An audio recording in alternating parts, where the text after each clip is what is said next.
Bharatiya Janata party को नीतीश कुमार से नहीं, अब तेजस्वी यादव से फरियाना पड़ेगा।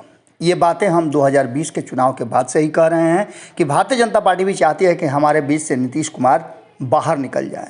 नीतीश कुमार ने खुद ही दोनों सीटों पर हो रहे उपचुनाव में प्रचार में नहीं जाने की बात कह के सीधी टक्कर भारतीय जनता पार्टी और तेजस्वी यादव की करा दी है। अब ऐसी स्थिति में आप समझ सकते हैं कि ये लड़ाई कहाँ जाएगी और किस तरह से इस लड़ाई को लड़ा जाएगा। तेजस्वी यादव ने इस लड़ाई को जीतने के लिए हर वो हथकंडा अपना दिया है। वहीं आपको बता दें कि भारतीय जनता पार्टी भी कम नहीं है, अपने सारे क्षत्रपों को मैदान में उतार दिया है, चाहे वो मोकामा हो या गोपालगंज हो। इन सब के बाद आपको बता दें कि तेजस्वी यादव ने जहां एक तरफ मोकामा में जीत का दावा किया है और कहा है कि ये हमारी सीट रही है और इस सीट पर हमें जीतने से कोई नहीं रोक सकता है, वहीं आपको बता दें कि भले ही नीतीश कुमार नहीं गए हैं, लेकिन जनता दल यूनाइटेड से लेकर के अन्य दल भी जो महागठबंधन के हैं वो सारे लोग जीत के लिए लगातार पसीना बहा रहे हैं।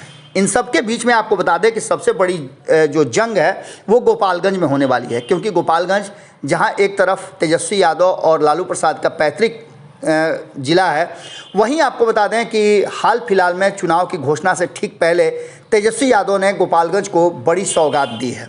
इन सारी बातों को लेकर के तेजस्वी यादव से जब पत्रकारों ने पूछा गोपालगंज को लेकर के और भारतीय जनता पार्टी के तैयारियों को लेकर के, तो उन्होंने साफ तरीके से कहा कि गोपालगंज के साथ भाजपा ने हमेशा सौतेला व्यवहार किया है, क्योंकि यह लालू जी का घर है। तेजस्वी यादव ने इस बात को रखते हुए स्पष्ट तरीके से अपनी बात को, खास करके जब एयरपोर्ट की बात हुई तो उस पर भी उन्होंने अपनी टिप्पणी दी और बोला कि हमारे हाथ में नहीं है, नहीं तो कब का कर दिए होते, ये केंद्र के हाथ में है।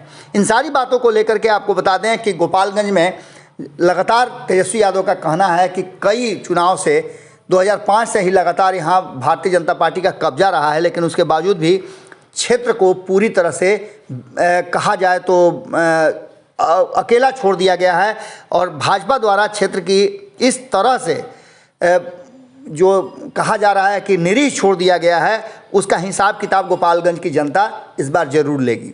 चुनाव में उन्होंने दावा किया है कि उपचुनाव महागठबंधन में जीतकर इस बार गोपालगंज के विकास के लिए काम करेगा। इन्हीं बातों के साथ उन्होंने जो मीडिया से बात की, आप खुद सुनिए और फैसला कीजिए कि तेजस्वी यादव ने बिना नीतीश कुमार के अकेले दम पर जिस तरह से भारतीय जनता पार्टी को टक्कर दी है और गोपालगंज में कहा जा रहा है कि मतदान से पहले ही उन्होंने जीत का दावा कर दिया है। अब देखना होगा कि इस पर क्या प्रतिक्रिया आती है भारतीय जनता पार्टी से। सुनिए क्या कहा है तेजस्वी यादव। बिहार में कई जगह से उड़ानें उड़ रही है, जैसे हवाई जहाज उड़ रही है, आप दरभंगा से उड़ रही है और कई जगह सामने किया आप बहुत ही मरे हुए हैं, तो क्या सव्या से हम लोग होने के लिए प्रयास करें क्या? एक बात आपका है कि एयरपोर्ट बना है जी, भारत सरकार का एयरपोर्ट अथॉरिटी को इन सारी चीज़ों का देखना है और क्यों नहीं बनना ही चाहिए। आपके रिजी में क्या हो जाएगा, क्या इतना जमीन तो है ही ना। अगर भारत सरकार अगर मानती है उसको निर्माण के लिए हवाई अड्डा खोलने पर अगर राजी होती है तो हम लोगों को क्या आपत्ति हो।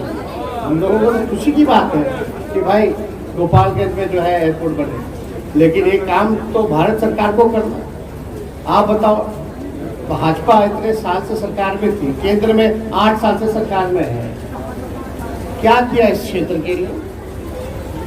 इसको तो जानबूझ के गोपालगंज को सौतेला व्यवहार के रूप से देखते रहे, क्योंकि लालू जी का घर। अगर ये वीडियो पसंद आई और वह बिहार के राजनीति और बिहारियत से सरोकार रखेनी तो सब्सक्राइब बटन दबा के चैनल के सब्सक्राइब कर ली। ओजे एगो घंटी बा, ओकरा बटन दबा देला से कुल सटीक और मारक खबर रुआ मुफ्त में मिल जाई। अगर रुआ पत्रकारिता के हमनी के नया प्रयोग में सहयोग कर चाहतानी तो ज्वाइन बटन दबा दी। पेटीएम नंबर नोट कर ली 938681